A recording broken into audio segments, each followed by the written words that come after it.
E sobre a introdução à Bíblia, o que nós podemos falar nesse momento? Vejamos, quando a gente lida com a Bíblia, a gente precisa fazer uma pergunta: podemos conhecer Deus? É possível ter esse conhecimento, considerando que ele é um ser transcendente e nós somos seres finitos, limitados, portanto? Logicamente que toda resposta precisa ser buscada nesse documento de fé. E a Bíblia Sagrada ela nos mostra uma resposta, biblicamente falando. Primeiramente, a Bíblia ensina que Deus se revelou. O homem foi feito à imagem e semelhança de Deus, é, portanto, um ser intelectual, moral, e a coisa mais natural de esperar que o Criador sustente as relações pessoais com aqueles que criou a sua própria imagem, porque a Bíblia diz que nós fomos feitos à imagem e semelhança do Eterno. Também de se esperar que Deus mantenha comunicação pessoal com os homens. E como é que Deus vai falar com os homens? Na carta aos Hebreus, no capítulo 1, versículo 1, nós lemos o seguinte: havendo Deus antigamente falado muitas vezes e de muitas maneiras, aos pais pelos profetas, a nós falou nesses últimos dias pelo Filho, numa referência à pessoa de Jesus. Neste versículo, nós temos três verdades ensinadas aqui. Isto sobre a revelação. Primeira verdade, Deus desenvolveu um processo de revelação de si mesmo ao longo da história. A segunda verdade, Deus se valeu de diferentes modos para se revelar. E terceira, que Deus completou, isto é, culminou sua revelação na pessoa bendita de Cristo Jesus, o Filho Eterno. Agora, em relação ao que é revelação, já que a gente sabe que Deus se revelou e a Bíblia mostra isso, aponta nessa direção, a gente precisa entrar tendo em mente o seguinte: toda a nossa fé, tanto sobre o aspecto de convicção individual no Evangelho, como sobre o aspecto de sistema de doutrinas em que cremos, precisa se originar da certeza de que temos de que Deus se revelou ao homem e de que a Bíblia é o fiel registro de sua revelação. A gente precisa partir desse pressuposto. A Bíblia é a palavra de Deus. Logo, a Bíblia é a revelação divina. Dito isto, a gente pode, então, responder o que é revelação. A palavra, na sua raiz, como a gente fala etimologicamente, revelação é toda e qualquer manifestação do que está oculto. E como é que a gente vai aplicar dentro do contexto ou sentido religioso? Revelação é a manifestação do oculto feita por um poder superior, concretamente Deus. E a revelação implica alguém que se manifesta e alguém que recebe a manifestação da verdade manifestada. Como é que a gente vê isso na Bíblia? A pessoa que se manifesta, estando oculta, é Deus. E as pessoas que receberam a sua manifestação foram os profetas, por exemplo, no Antigo Testamento. No Novo Testamento, a gente pode citar os discípulos de Jesus, podendo assim colocar como, de uma forma bem pontual os próprios apóstolos do próprio Senhor Jesus. A verdade é que tanto os do Novo Testamento quanto do Antigo Testamento, no dizer do apóstolo Pedro, eram homens santos escolhidos por Deus. Quanto à verdade revelada, é o acúmulo de tudo quanto ficou registrado nas Escrituras Sagradas a respeito de Deus e de a sua atuação para cumprir os seus desígnios. E a pessoa que se destaca no Novo Testamento como pessoa que tem a primazia na revelação é ninguém mais, ninguém menos do que a pessoa de Jesus Cristo, que é o próprio Deus que se fez carne. E ele é chamado de quê? Deus Emanuel. Ele, na verdade, ele é o Emanuel, que significa Deus conosco. Deus veio habitar através de uma forma humana na pessoa de Jesus. E no dizer do apóstolo Paulo, é a imagem do Deus invisível. Quer ver Deus? Olhe para Jesus. Olhe para a pessoa de Jesus, os ensinos de Jesus, as obras de Jesus, que automaticamente estará vendo a pessoa do Pai. A revelação cristã é a revelação que Deus fez por meio do seu Filho Jesus Cristo e pela inspiração, naturalmente, do Espírito Santo, por intermédio dos seus discípulos, os quais primeiro transmitiram oralmente o que tinham visto e ouvido para a edificação das igrejas que iam se formando e depois passaram a escrever para servir de orientação de todas as igrejas até então existentes. O apóstolo João, ele vai destacar que o que era desde o princípio, o que ouvimos, o que vimos com nossos olhos, o que temos contemplado e as nossas mãos tocaram da palavra da vida, isto porque a vida foi manifestada e nós a vimos e testificamos dela e vos anunciamos a vida, uma vida eterna, uma referência que estava com o Pai e nos foi manifestada. O que vimos e ouvimos, isto vos anunciamos para que também tenhais comunhão conosco, e a nossa comunhão é com o Pai e com o seu Filho Jesus Cristo. Estas coisas nos escrevemos para que o vosso gozo se cumpra.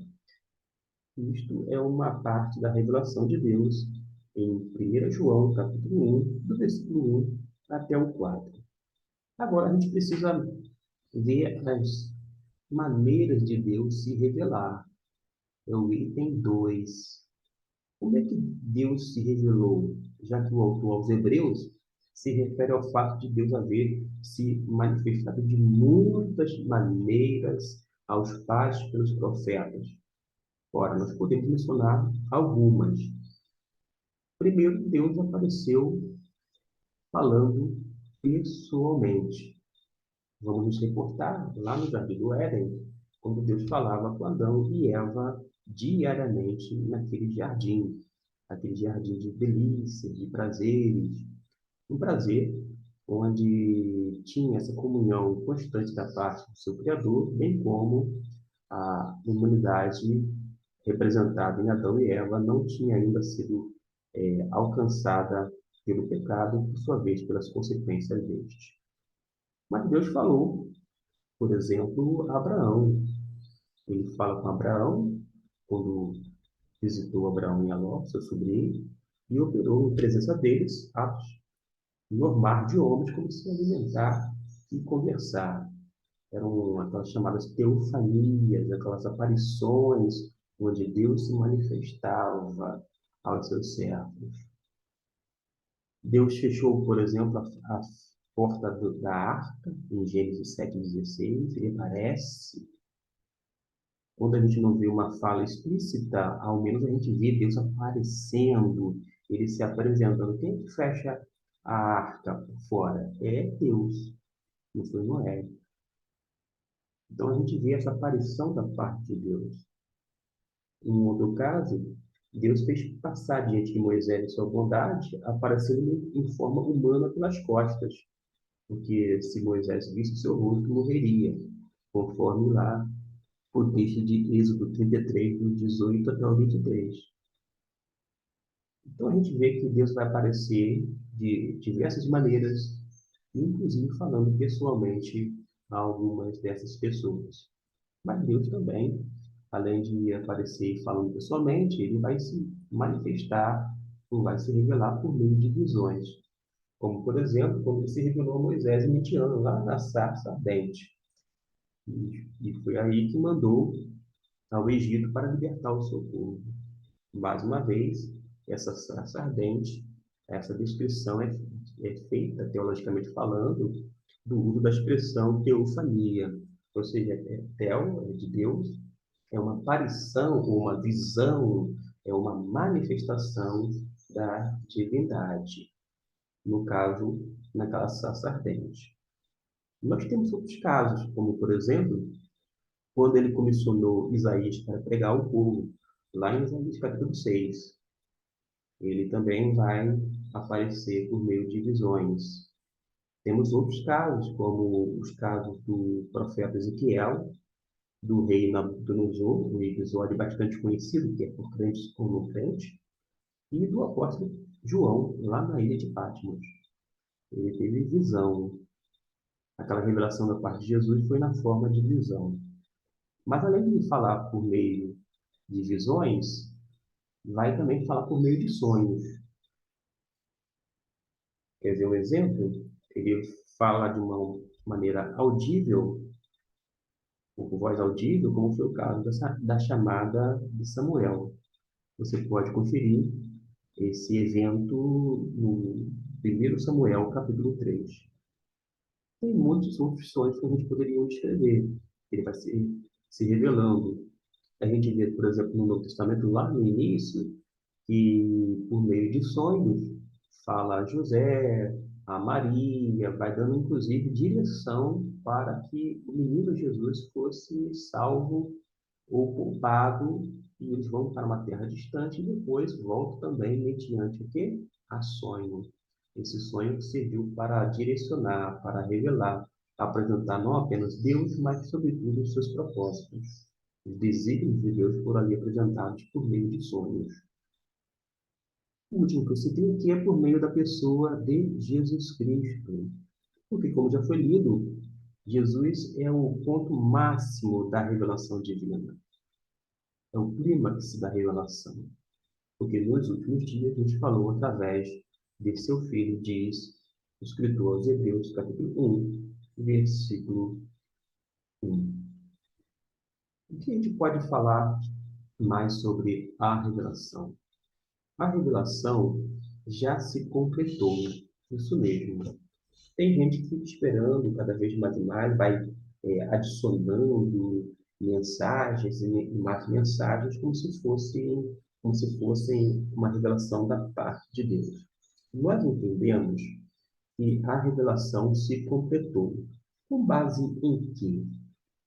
Ora, no último livro da Bíblia, que é Apocalipse, lá no capítulo 22, portanto, na parte final do livro, a partir do versículo 18, vai ter algumas informações valiosíssimas.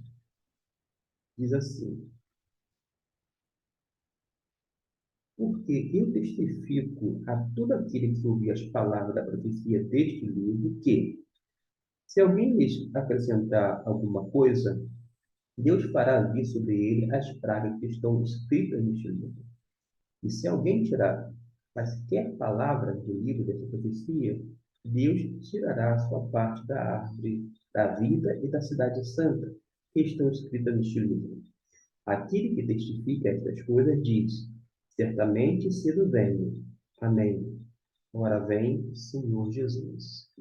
O que a gente aprende deste versículo, sabedor de que é o último livro do Antigo Testamento que fecha o que a gente chama de cânon, essa régua, isso que foi estabelecido como Sagradas Escrituras, tanto do Antigo Testamento quanto do Novo Testamento, de que a revelação não pode ser subtraída, isto é, tirada da Bíblia, mas também não podemos acrescentar nada à Bíblia como palavra de Deus.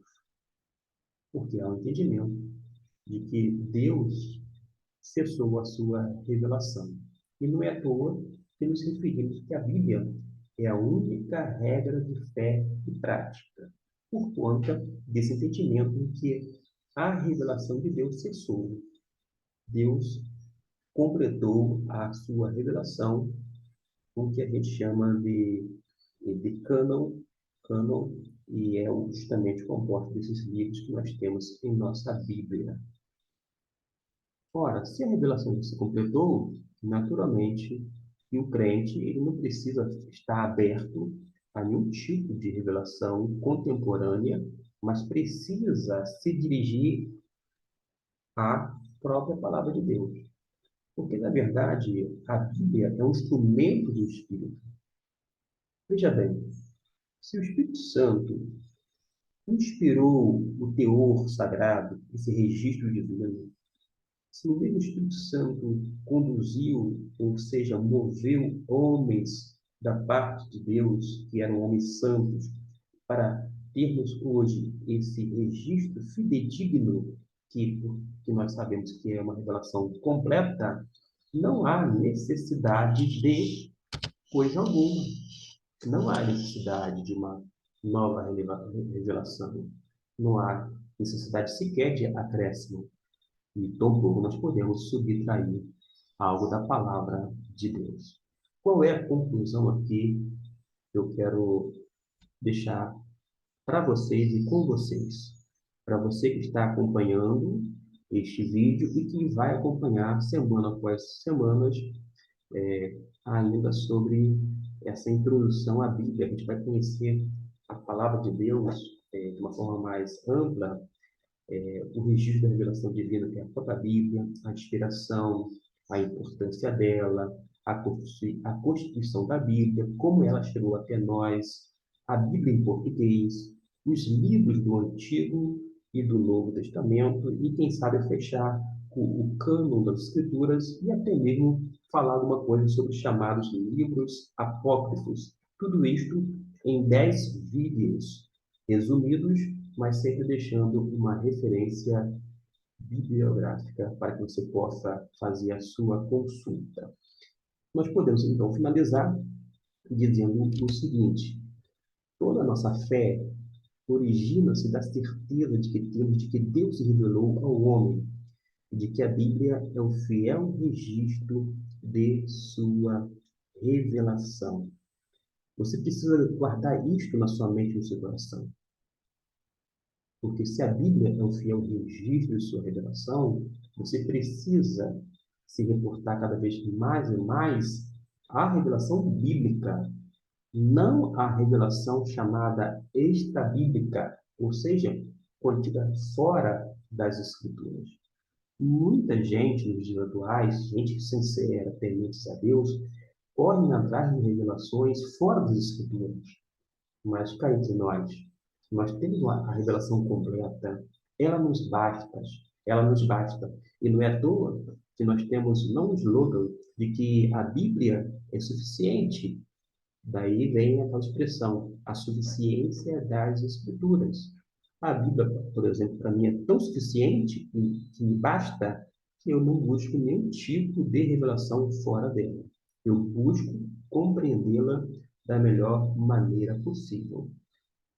E nós podemos citar nesse instante final, 2 Pedro 1:21, porque a profecia nunca foi produzida por vontade de homens, mas homens da parte de Deus falaram movidos pelo Espírito Santo. Por esse motivo, podemos confiar completamente na palavra de Deus e, por outro lado, devemos rejeitar de uma forma pronta e corajosamente todas as intenções fraudulentas de homens ou sem entendimento da palavra de Deus, com as quais pretendem fazer com que as pessoas venham se desviar da palavra e fazem com que outros se desviem da própria verdade divina.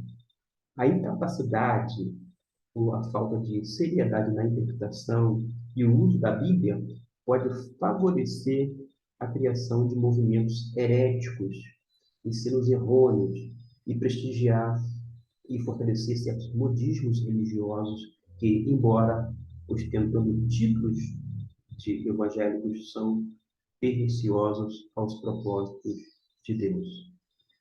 Nós vamos tratar dessa responsabilidade lá no último estudo, mas a princípio a gente pode ficar com isto em mente. O agente de toda a revelação é o Espírito Santo. E por falar no Espírito Santo, o Espírito é chamado no Evangelho de João como o Espírito da Verdade. E ele nos guia à verdade. E o próprio Senhor Jesus falou que a Bíblia é a verdade. Quando ele fez a sua oração diante do Pai, ele falou assim: Pai, santifica-os na verdade. A tua palavra é a verdade. Eu tenho certeza de que o Espírito Santo, ele, ao guiar um crente em Jesus, Ele vai fazer o quê? Conduzir a pessoa para a Bíblia Sagrada, não para nenhum tipo de revelação fora da Bíblia. Vocês estão entendendo? Porque a Bíblia é a verdade. A Bíblia é um livro fidedigno. Ficamos por aqui. Que Deus possa abençoar ricamente a sua vida e até o nosso próximo vídeo, a parte 2 desta temática tão importante que é sobre a introdução à Bíblia Sagrada. Deus abençoe grandemente. Amém.